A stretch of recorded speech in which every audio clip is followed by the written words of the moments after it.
भव्य शोभा यात्रा के साथ 59वें निरंकारी संत समागम की शुरुआत। सदगुरु के दर्शन कर भक्त हुए भाव विभोर।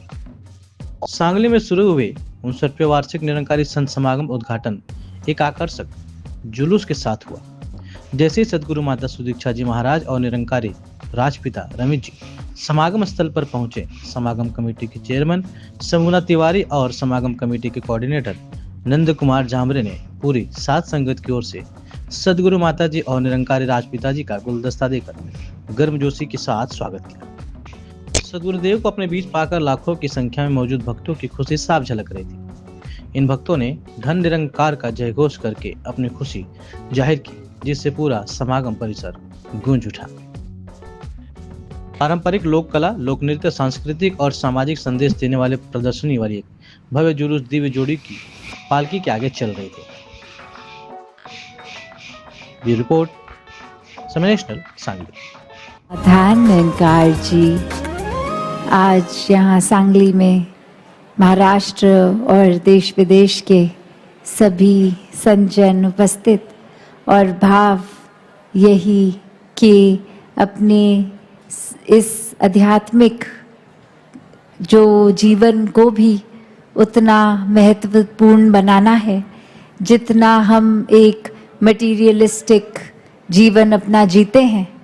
और हर पल में, हर सांस में जब हम कोई भी अपना कर्तव्य, रिस्पॉन्सिबिलिटी निभा रहे हैं, उसमें भी अध्यात्म साथ ही एक शामिल कर लिया जाए और जीवन उस रूप में, ये जो आत्म मंथन, ये थीम कि कैसे एक खुद को हमेशा सेल्फ करेक्शन मोड पे रखकर कि खुद को संवारते हुए अपने अंदर झांक के अपना एक खुद का सुधार, ना कि दूसरों की गलतियों को एक देखने की ज़रूरत, अपने आप को संवारें।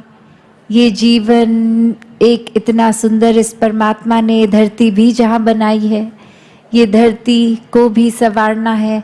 पर पहले जब हम खुद अच्छे एक इंसान बन जाएंगे तो फिर एक कर्म रूप भी सुंदर होंगे, सेवा भाव रहेगा और इस संसार का भी कल्याण। तो मन में सेवा भाव होना भी बहुत ज़रूरी।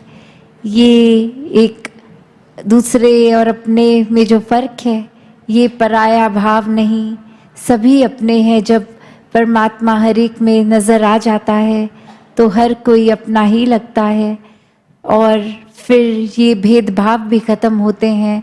ये चाहे सामाजिक बायस हो या फिर कोई और रूप में, कभी एक अमीर गरीब, रंग नस्ल, किस राज्य के हैं, किसके नहीं, खाते पीते क्या हैं, ऐसे अनेकों जो भी फ़र्क हैं, ये भी फिर खुद ब खुद ही मिट जाते हैं।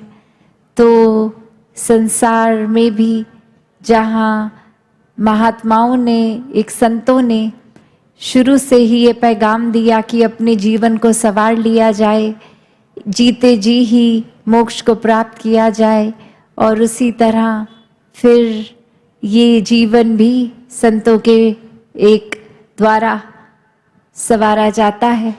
और ये जीवन मुक्ति का भाव कि जीते जी ही फिर वो मुक्ति मिल जाती है, जीवन के बाद भी फिर मुक्ति है। तो यही अरदास इस दातार से कि हर एक के जीवन में संतमति आए, वरना तो संसार में हर तरफ ही एक आग लगी हुई है। कोई ना कोई कारण से कोई मनों में एक नफरत है, एक एक्शंस भी उसी तरह जो दूसरों को चोट पहुंचाने वाले। तो उस श्रृंखला में हमारा नाम ना शामिल हो, प्यार बनकर प्यार बांटने वालों में नाम शामिल हो। तो ऐसे ही आत्म मंथन करते हुए अपने जीवन को हर कोई संवार ले। साथ संगत जी, धन निरंकार।